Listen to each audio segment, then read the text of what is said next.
Hello குட்டிச்சுட்டீஸ், Tamil kit stories with மீனுல இன்னைக்கு என்ன கதை பார்க்க போறோம் தெரியுமா? Queens night out with friends. Okay குட்டிச்சுட்டீஸ், வாங்க கதைக்குள்ள போலாம். ஒரு அழகான ராணி இருந்தாங்களா அந்த கேசல்ல. அவங்களுக்கு எப்ப பாரு அந்த கேசல்குள்ளேயே இருக்கணும், எங்கேயும் நம்ம ஃப்ரெண்ட்ஸ் மாதிரி ஜாலியா சுத்தவே முடியல. இந்த கேசல்ல தவிர்த்து வெளி உலகத்துல என்ன நடக்குதுன்னே நமக்கு தெரியல.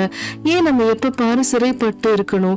ராணின்னு தான் பேரு, ஆனா சுதந்திரமா எங்கேயுமே போக முடியல அப்படின்னு அவங்களுக்கு ரொம்ப வருத்தமா இருந்துச்சா.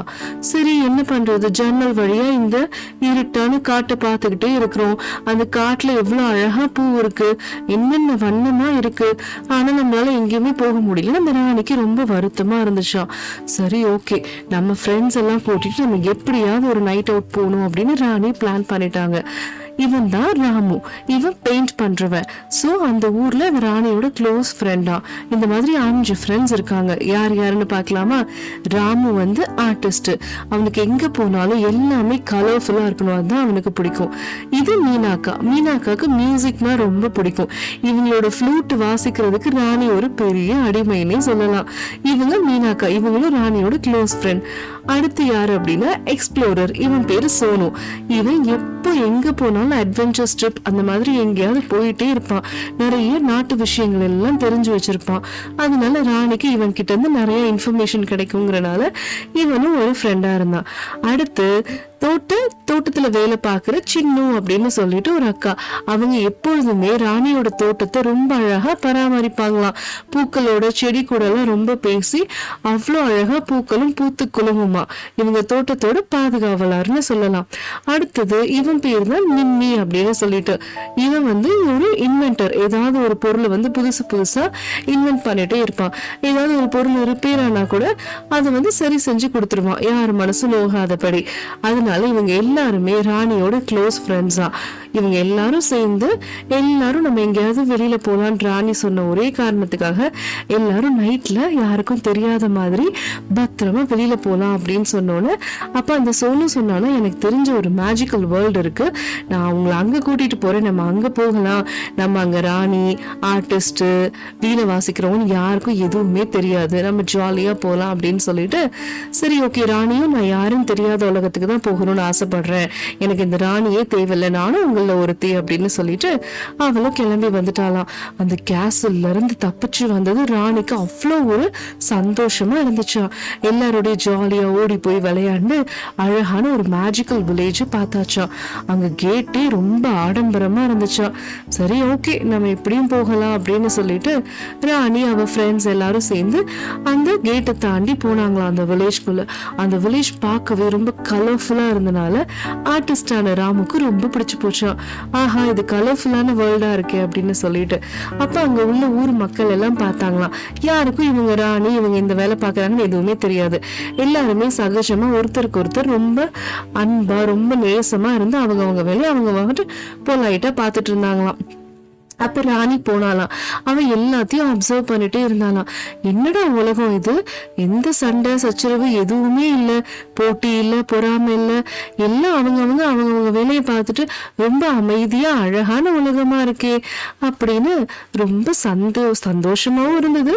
இருந்தாலும் அதே டைம் சந்தேகம் கேள்விகள் எல்லாம் ராணிக்குள்ள இருந்துச்சு. அப்ப அங்க இந்த ஊரை பாதுகாக்கிற ஒரு காவலர் வந்தாரு. அவர் தான் ஃபாக்ஸ் அண்ணா. அவர் சொன்னாரு, எங்க ஊருக்கு வந்துட்டீங்க சரி, ஆனா இன்னும் நீங்க தொடர்ந்து ஊரை பத்தி தெரிஞ்சுக்கணும், ஊருக்குள்ள போகணும், இல்ல இந்த ஊரை விட்டு வெளியில போகணும் அப்படின்னா கூட இதுதான் மந்திர கதவு. இந்த ஊருக்குள்ள வர்றவங்க போது ஒன்னும் பிரச்சனை கிடையாது.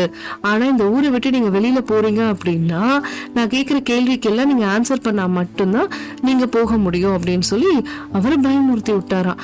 ஆனா அதை பத்தி எல்லாம் கவலைப்படாம இந்த மீனாக்கா என்ன தெரியுமா பண்ணாங்க, மழை ஜோர்னு பெஞ்சோன்னு அவங்களோட ஃப்ளூட் எடுத்து வாசிக்க ஆரம்பிச்சிட்டாங்களாம். அப்படி வாசிச்சுட்டே இருக்கும்போது ஃபாக்ஸ் அண்ணா கேட்டாரா, என்ன நினைச்சிட்டு இருக்கீங்க, லவ்னா என்ன, அன்புனா என்ன, எல்லாரும் அவங்க பாணியில பதில் சொல்லுங்க அப்படின்னு. மீனாக்கா ஃப்ளூட் வாசிச்ச உடனே சொன்னாங்களா, இசைதான் அன்பு அப்படின்னு சொல்லி. உடனே அவரும் விட்டுட்டாராம்.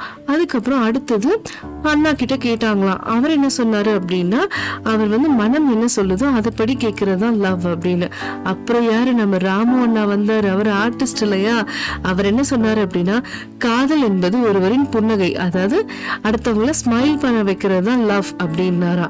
அதுக்கப்புறம் நம்மளோட இன்வென்டர் அவர் என்ன பண்ணாரு, காயத்தை சரி பண்றது. இப்ப யாராவது ஹர்ட் ஆயிருக்காங்க அப்படின்னா அவங்களுக்கு நல்ல வார்த்தைகளாவோ இல்ல முடிஞ்ச அளவு நம்ம அந்த காயத்தை சரி பண்றதுதான் ஒரு உண்மையான லவ்வா இருக்க முடியும் அப்படின்னு சொல்லி இன்வென்டர் அண்ணாவும் சொல்லியாச்சு. அடுத்து யாரு, எக்ஸ்ப்ளோரர். அவர் என்ன சொன்னாரு அப்படின்னா, ஒவ்வொரு இடமா போயிட்டு இருப்பாருல, அவர் சொன்னாரு வாழ்க்கையை பகிர்வதுதான் உண்மையான லவ்வா இருக்க முடியும் அப்படின்னு. இதெல்லாம் கேட்டுக்கிட்டு ராணி இருக்காங்க இல்லையா, ராணி சொன்னாங்க, அன்பு அப்படின்னா அது ஒரு விளக்கு மாதிரி, அது ஒரு லைட்டு. அது யார் யாருக்கு என்னென்ன டைம்ல எப்படி லைட் வேணுமோ அவங்க அதை அந்த டைம்ல கரெக்டா எடுத்துப்பாங்க. லவ் அதாவது அன்பு ரொம்ப முக்கியம், அன்பு இல்லாம யாராலையுமே இங்க இருக்கவே முடியாது அப்படின்னு சொல்லி ராணி ரொம்ப அழகா சொன்னாங்களாம். அதை கேட்ட ஃபாக்ஸ் அவங்க என்ன சொன்னாங்க அப்படின்னா, இந்த உண்மையான ஆன்சருக்கு மட்டும்தான் இந்த கதவு திறக்கும், அப்படின்னா மட்டும்தான் நீங்க போகலாம் அப்படின்னு. ஒவ்வொருத்தர் ஒவ்வொரு மாதிரி பதில் சொல்லிட்டே இருந்தாங்களா. ஏன்னா அவங்க தொழில் சார்ந்த மாதிரி பதில் சொன்னாங்க. யாருக்கும் அந்த கதவு திறக்கவே இல்லையா.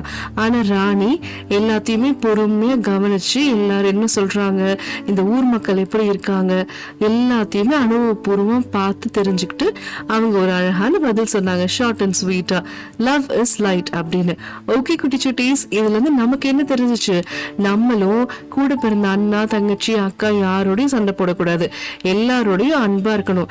இந்த ஒரு டைம் தான் நம்ம இவங்களோட பிறக்க போறோம் இல்லையா, அதுக்கப்புறம் நம்ம எப்படி இருக்க போறோமோ தெரியல. ஸோ நமக்கு கிடைச்ச அப்பா அம்மா அக்கா தங்கச்சி அப்புறம் எல்லாரோடையும் நம்ம சந்தோஷமாவும் அன்பாவும் மட்டும்தான் இருக்கணும். யார் மேலேயும் கோபம் வெறுப்பு இதெல்லாம் நமக்கு தேவையே இல்லை. புரியுதா? ஓகே குட்டி சுட்டீஸ், தமிழ் கிட் ஸ்டோரிஸ் வித் மீனோல இன்னைக்கு கதை அவ்வளவுதான். நான் உங்களை அடுத்த கதையில சந்திக்கிறேன். Bye bye.